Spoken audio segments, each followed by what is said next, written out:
On est en plein débat intéressant, M. Moscourt. Madame la Présidente, Madame la Commissaire, je n'ai pas à proprement des questions à vous poser. Je voudrais simplement vous dire de profiter de l'occasion qui m'est offerte pour saluer l'ensemble des actions que vous avez menées au cours de ces derniers mois en faveur de nos RUP. Comme vous le savez, vous l'avez dit d'ailleurs, les RUP sont victimes de un certain nombre d'handicaps structurels et permanents et que par conséquent, les décisions que vous avez prises influent de manière positive sur ces RUP.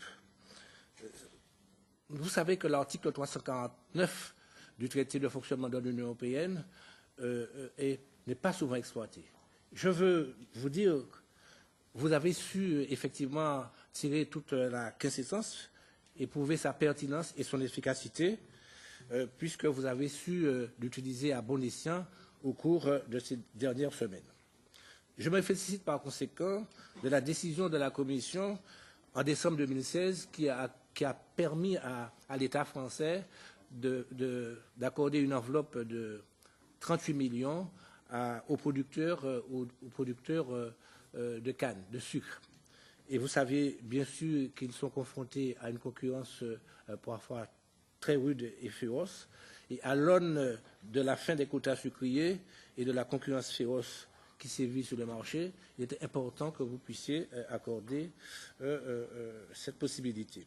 De plus, la prise en compte des spécificités des RUP lors de la réforme du RGEC, vous l'avez signalé d'ailleurs, en mai dernier, vient confirmer l'engagement de l'Union européenne et votre engagement en faveur des entreprises des Outre-mer. Et vous savez qu'il y avait un certain nombre d'inquiétudes qui maintenant ont été dissipées grâce, en quelque sorte, à vos actions. Enfin, je me réjouis de la qualité des échanges que vous avez toujours eu avec nous, les députés d'Outre-mer, et en espérant que nous continuerons à travailler, et ceci dans l'intérêt des Outre-mer et de l'Union européenne. Je vous remercie.